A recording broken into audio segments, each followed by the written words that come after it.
acontecer agora aqui, nós preparamos alguns temas musicais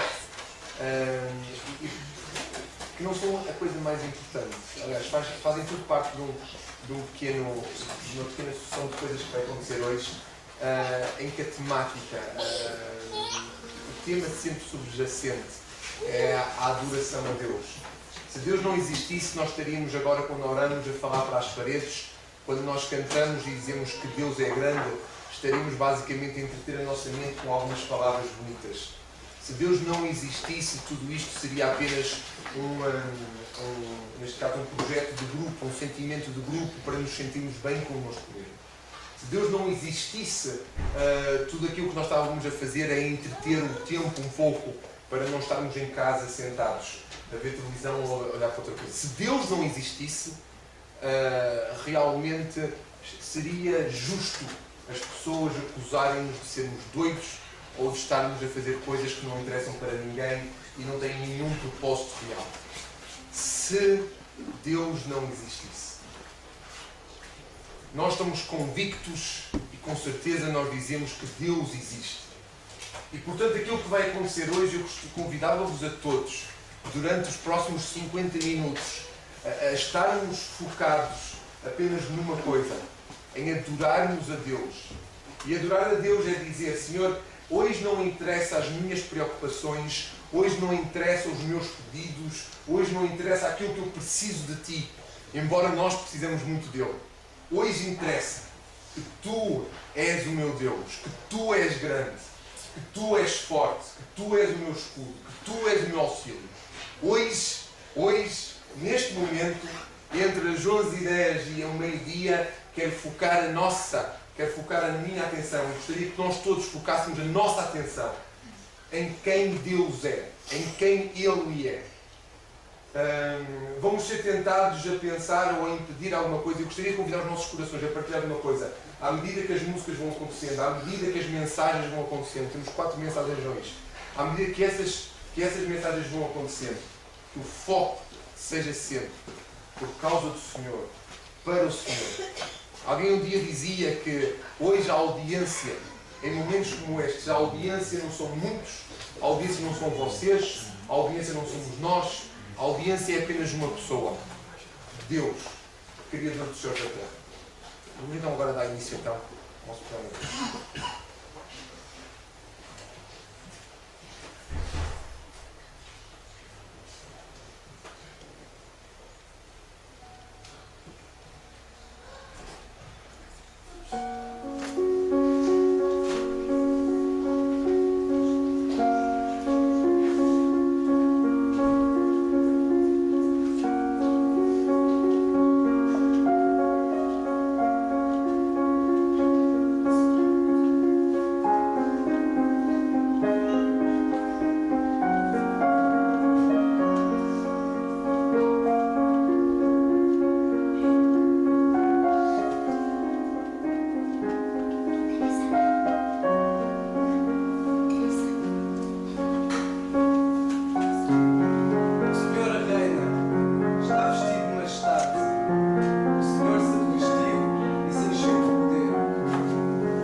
Falar da grandeza de Deus, por um lado, pode ser fácil, por outro lado, pode ser difícil. É fácil porque há tanto para falar acerca da grandeza de Deus, mas por outro lado, não há palavras para poderem de facto definir e mostrar com toda a clareza a grandeza de Deus. Deus é infinitamente grande. Podíamos falar das obras da criação de Deus, que nos impressionam sobremaneira. Deixa-me dizer que quando à noite eu estou lá no Alentejo, depois de regressar, principalmente agora no verão, regressar do jantar, venho a pé e afasto-me da aldeia para contemplar o céu. E é algo que me deixa fascinado. Contemplar o céu, contemplar a obra, é contemplar de facto a grandeza de Deus. A obra de Deus é de facto tremenda. E tantas coisas, e tanto que podia ser dito acerca deste aspecto da obra, da grandeza de Deus. Só um Deus tão grande podia fazer uma obra tão grande. Mas sabem, aquilo que mais me impressiona na grandeza de Deus é o amor de Deus. Aquilo que mais me impressiona em toda a grandeza de Deus é a grandeza do seu amor.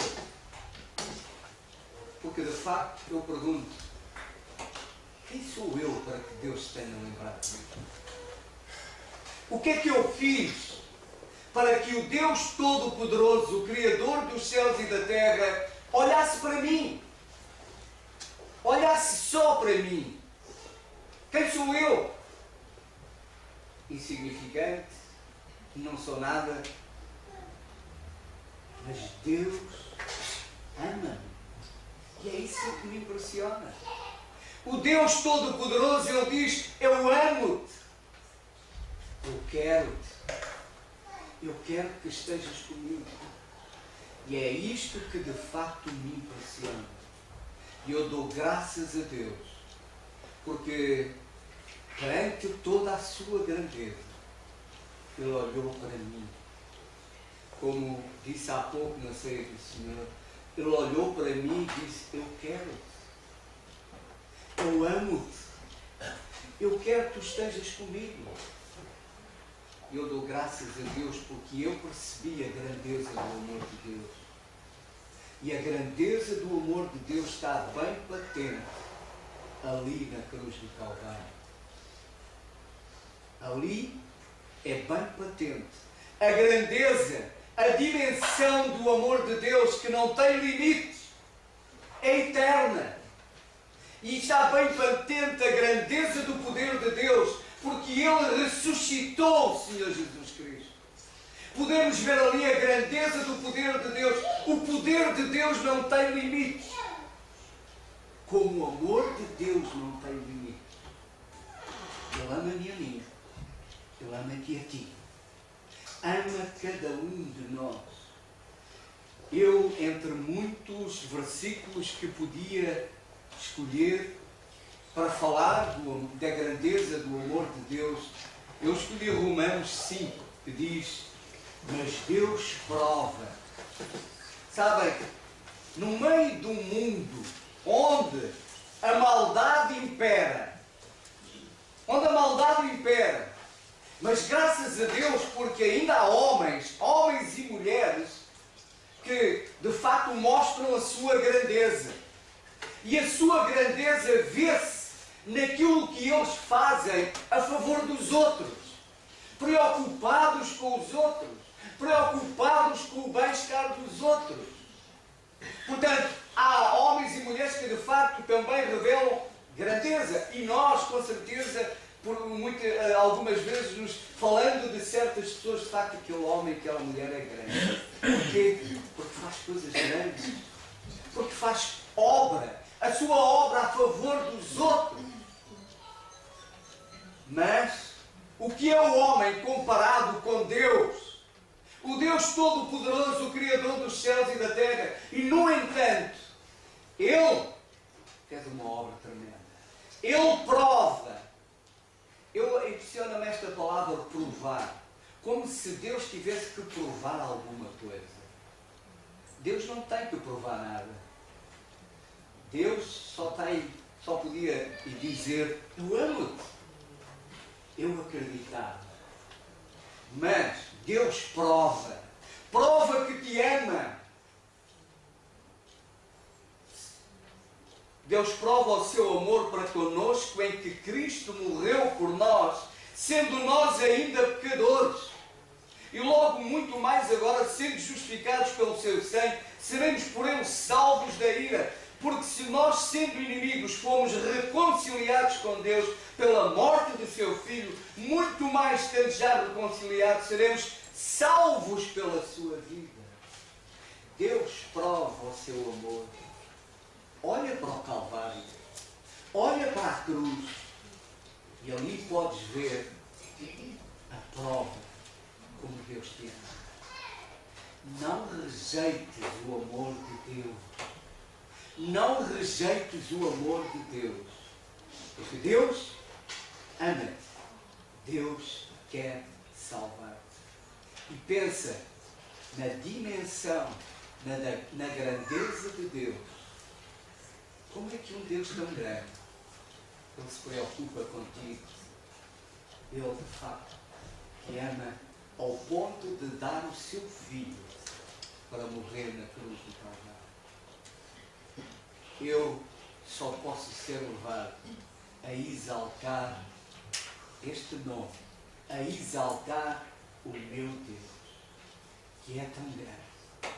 E eu hoje posso dizer que Ele é o meu Deus, com toda a sua grandeza, mas Ele é o meu Deus. Eu sou dele e Ele é meu. Eu dou graças a Deus, porque sendo Deus tão grande, eu posso ter esta comunhão com Ele. Louvado seja o nome do Senhor.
fácil nós dizermos que confiamos no Senhor. É muito fácil nós abrirmos a nossa boca e dizermos palavras. Isso é tudo muito fácil. O mais difícil é nós confiarmos verdadeiramente nas horas mais complicadas da nossa vida. Ontem o Jonas, quando estávamos todos aqui, ele dizia que, e dava um pequeno exemplo, de como nós somos tão pequeninos e como é que Deus nos preocupa-se connosco. E ele dizia que o Sol, e está comprovado, é milhares de vezes maior que a Terra e foi posto lá em cima para nos poder aquecer. Todos nós nos levantamos de manhã e nem nos preocupamos com isso.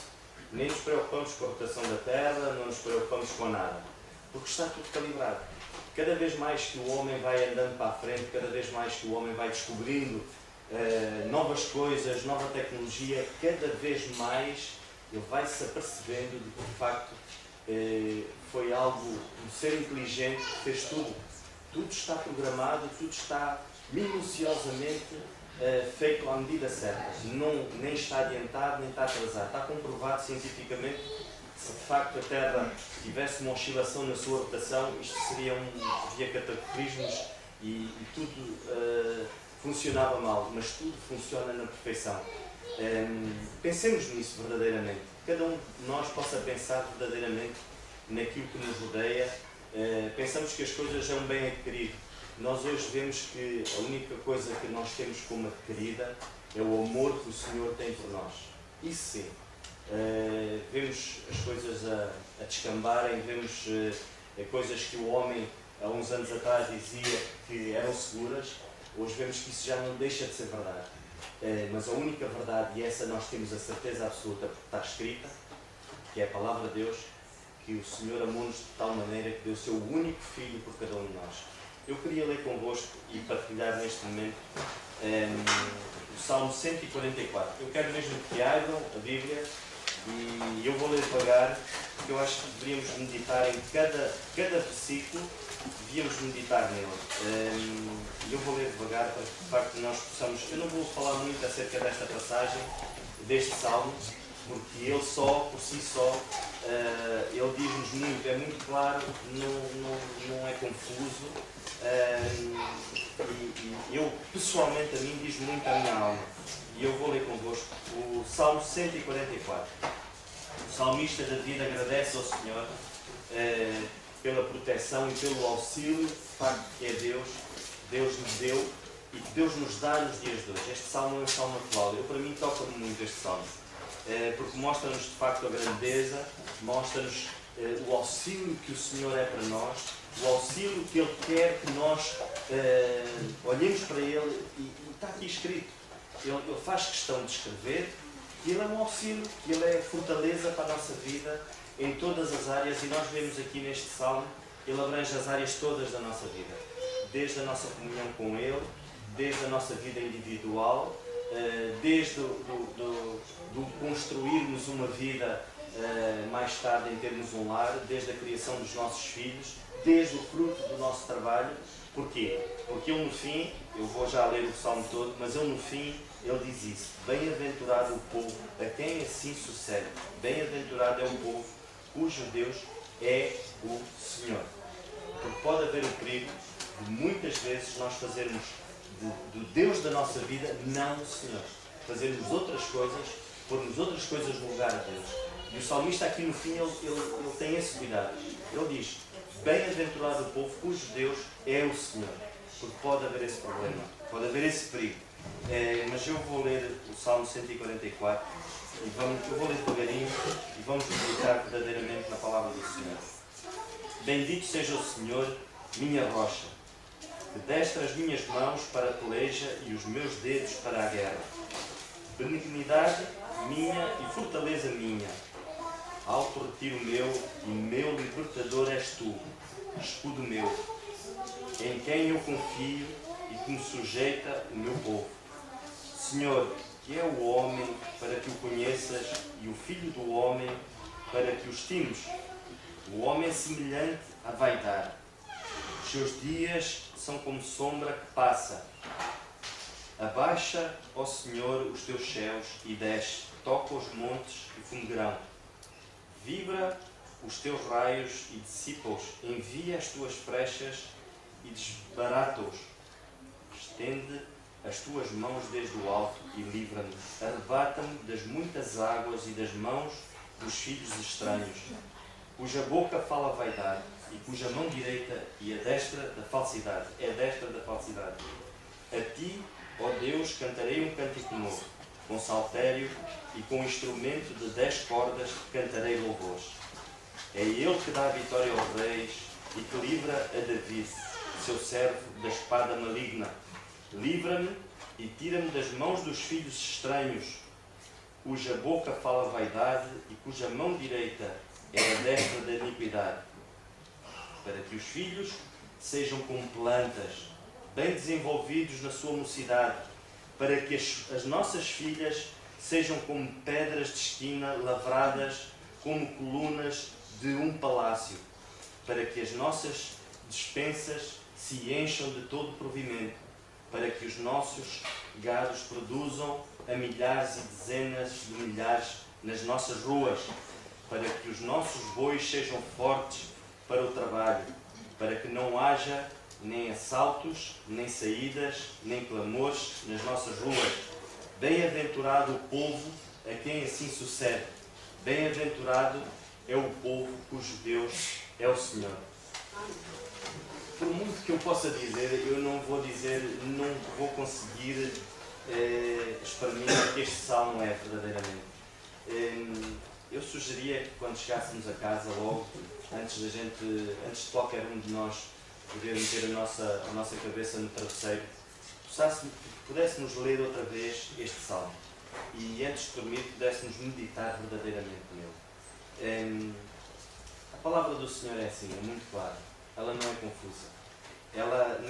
Este salmo diz-nos de facto o nosso refúgio, a nossa fortaleza. Só há uma maneira de nós conseguirmos nos agarrar à rocha sólida, que é o Senhor. Imaginemos nós que se houvesse muitas maneiras de nos defendermos, muitas maneiras de nos fortalecermos, qual seria a melhor? Poderíamos ficar confusos, nunca conseguiríamos encontrar, andávamos sempre à procura de qual seria a melhor maneira. É muito difícil hoje vivemos uma sociedade assim. Hoje vivemos uma sociedade que procura a melhor maneira de se fortalecer. Procura a melhor maneira e nós vemos a confusão que existe. Vemos pessoas agarradas a isto, agarradas àquilo, vemos pessoas que vivem obcecadas por várias formas de vida, teorias humanas, mas nós temos a certeza absoluta. Nós não dizemos, eu acho que se calhar é a palavra do Senhor, que se calhar é Deus. Não é se calhar, é a certeza absoluta de que a única maneira de nos fortalecermos e a única maneira de encontrarmos o verdadeiro refúgio é nas mãos do Senhor. Porque está escrito. Porque está escrito e está comprovado e o homem dê as voltas que dê. Os anos vão passando e tudo se vai fazendo prova daquilo que está escrito aqui na palavra de Deus. O Senhor previu que, de facto, e desde o início da Bíblia, nos aponta para o grande amor que o Senhor Jesus Cristo tem por cada um de nós. Foi entregar o Senhor Jesus Cristo naquela cruz, foi arrebatar-nos do pecado, e ainda ontem falávamos com o Jonas, tivemos momentos muito bons, e não adianta, quando vivemos uma crise, virem outros países e darem-nos um auxílio e levantarem-nos, tentarem-nos levantar, tudo bem, mas tudo é perecível. É como este versículo que diz, o homem é semelhante à vaidade. Os seus dias são como a sombra que passa. E é assim, as coisas passam, mas o Senhor prevalece.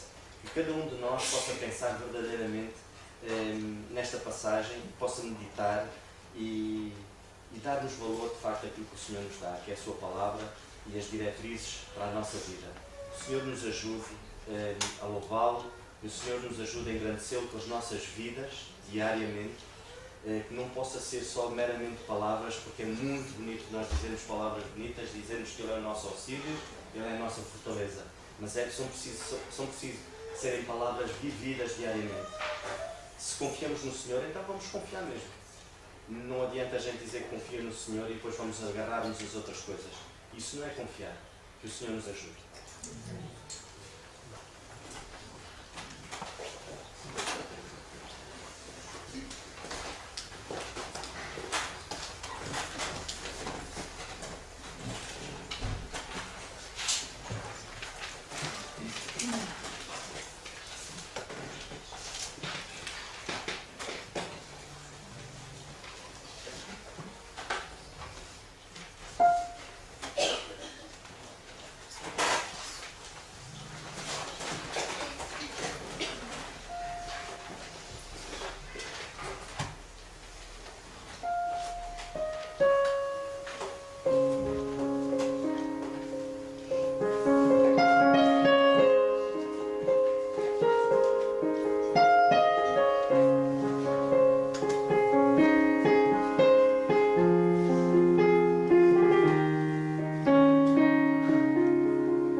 Jó, capítulo 19.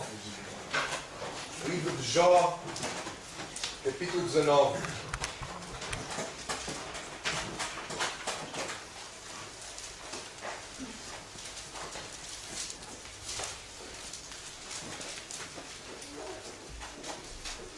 Como descrever a dor de alguém que perdeu tudo?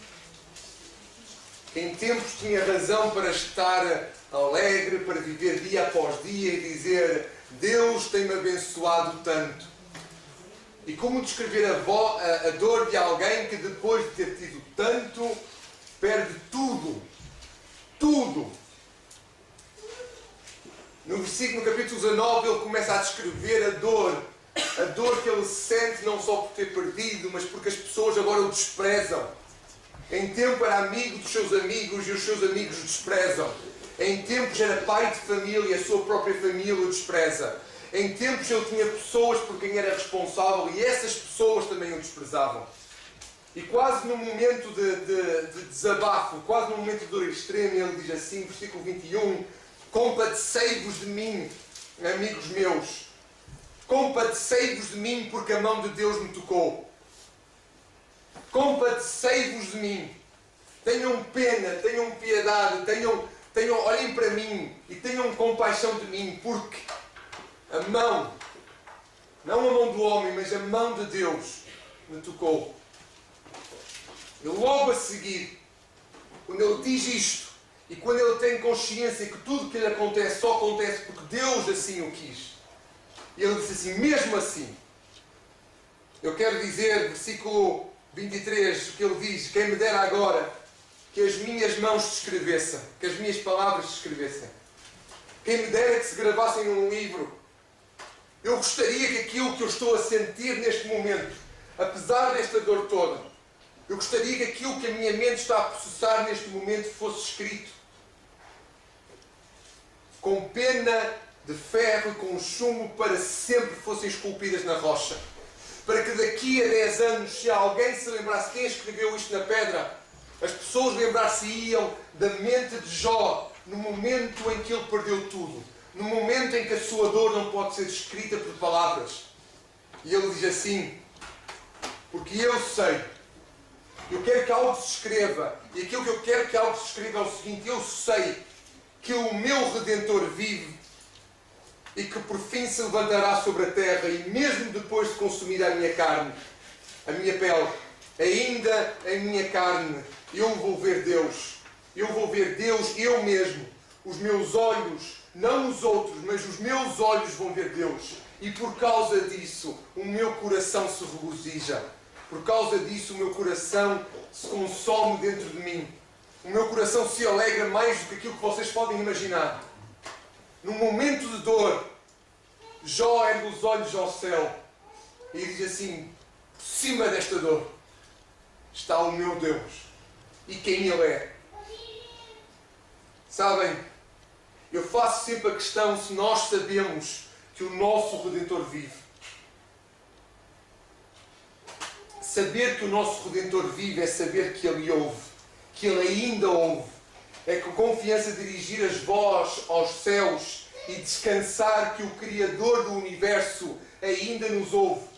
Saber que o meu Redentor vive, ou saber que o nosso Redentor vive, é saber que Ele ainda vê com os seus olhos. Ele vê os nossos tropeçares, Ele vê a nossa dor, Ele vê os nossos momentos de alegria, Ele vê aquela dor solitária de sofrimento que mais ninguém vê.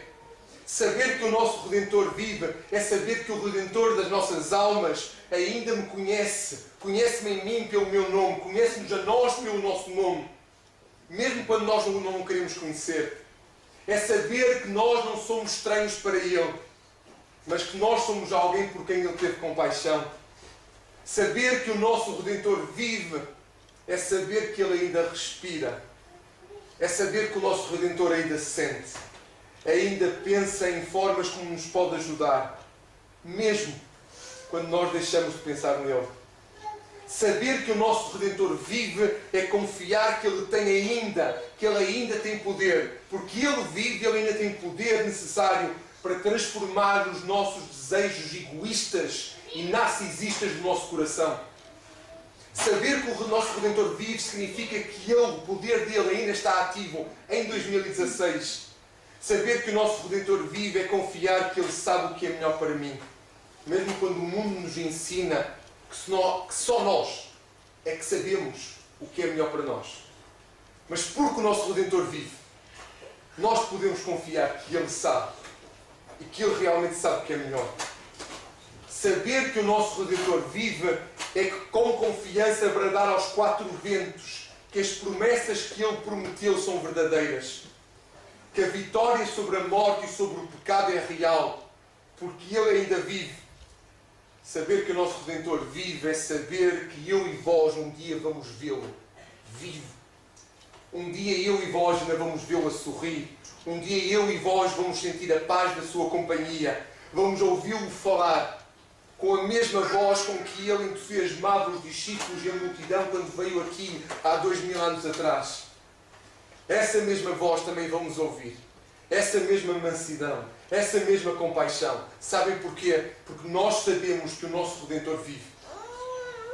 Saber que o nosso Redentor vive é esperar que a nossa vida será um dia vivida como cidadãos dos céus. E quando digo cidadãos dos céus, eu digo cidadãos daquela pátria onde o nosso Redentor, ainda hoje e para todo sempre, é Rei e é Senhor. Saber que o nosso Redentor vive é uma declaração que espera mudança, que deseja mudança. Porque o meu Redentor vive. Simplesmente porque o meu Redentor vive. A verdade é que nós não mudamos. E muitas vezes admitimos, mais do que gostaríamos, que nós não queremos mudar.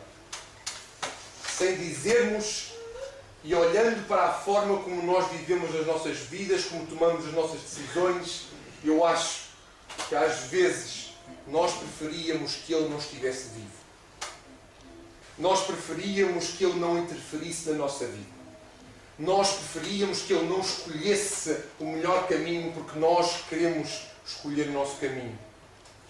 E então, como preferimos que Ele não viva ativamente nas nossas vidas, nós inventamos os nossos deuses para o substituir. Os deuses que merecem a nossa devoção, que merecem o nosso tempo e que conduzem as nossas decisões. São os deuses de dinheiro, são os deuses de imagem, é o Deus do trabalho, é o Deus do sucesso profissional, é o Deus da fama e a procura incessante e louca pelo prazer não tem fim. E quando isso não é suficiente, dedicamos o tempo a deuses que não ouvem, a deuses que não veem, a deuses que não sentem e a deuses que não podem dar nenhuma alegria duradoura. E sabem, quando estes deuses não são suficientes, nós queremos ser os deuses de nós mesmos. E não queremos ser redentores de nada nem de ninguém, porque achamos que não precisamos de ser salvos. Mas sabem, no meio da dor, um homem disse: quem me dera que as minhas palavras fossem esculpidas na rocha para todo sempre. Eu sei, não só eu sei que o meu Redentor vive, como eu sei que um dia eu vou ver. Há 2000 anos atrás houve um homem chamado Paulo. E este homem chamado Paulo, eu estava a olhar para uma multidão em Atenas, em que pessoas tentavam procurar o sentido da vida.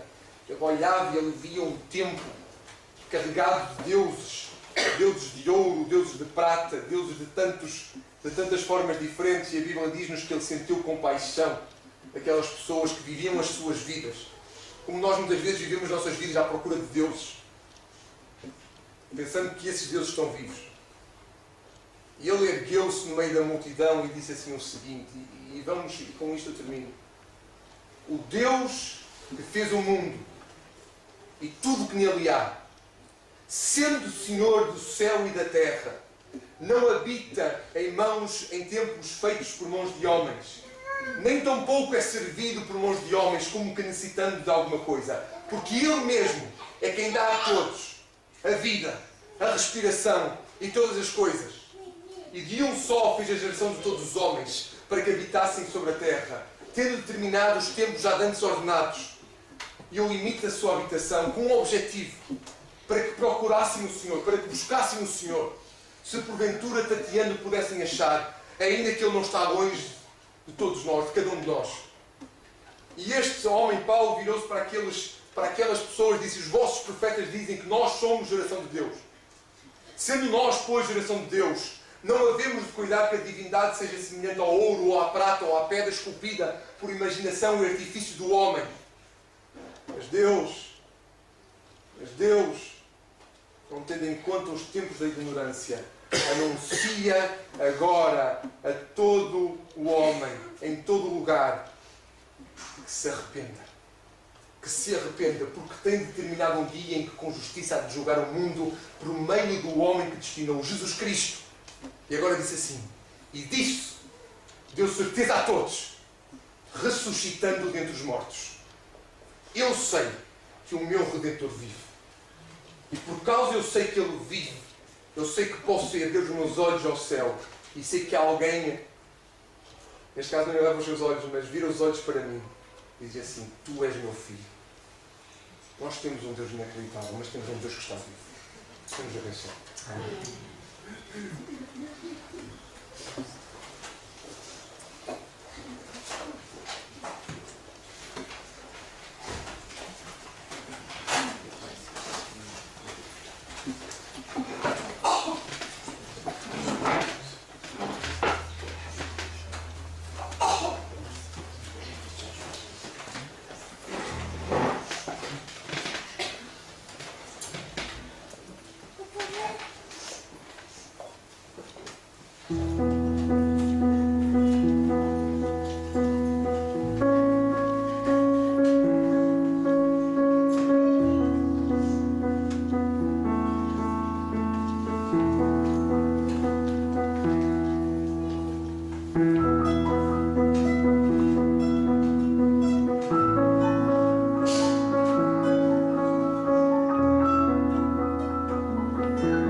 Desta música.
durou pouco, dura pouco tempo sempre.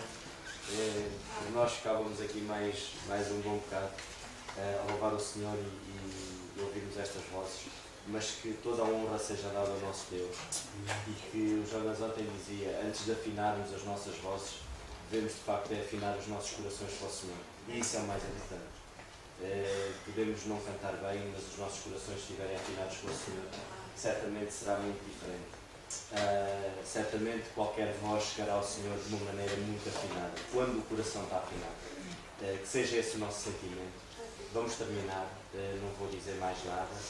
Só queria relembrar, antes de terminarmos, só queria relembrar que no próximo sábado, às 8h30, temos um passeio da Escola Dominical.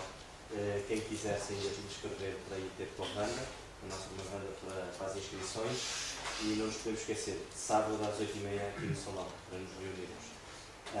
Vamos então terminar a oração. Eu queria pedir ao nosso irmão Zé Luís para vir cá à frente e terminar a oração.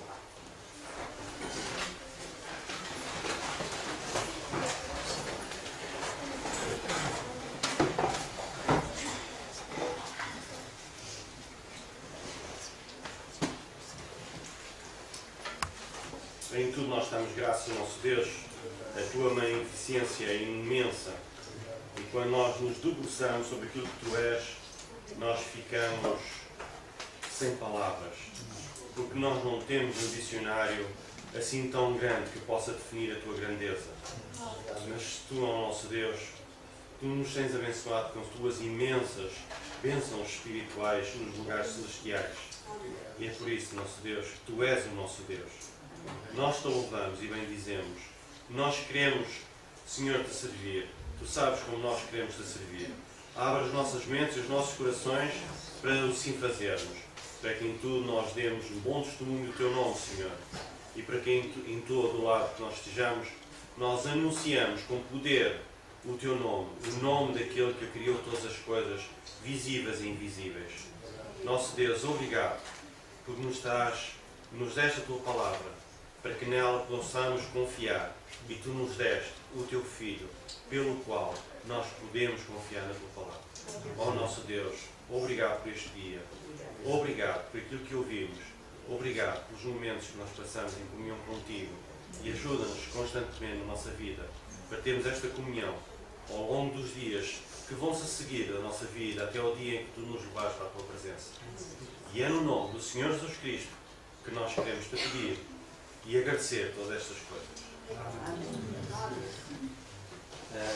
O culto está terminado.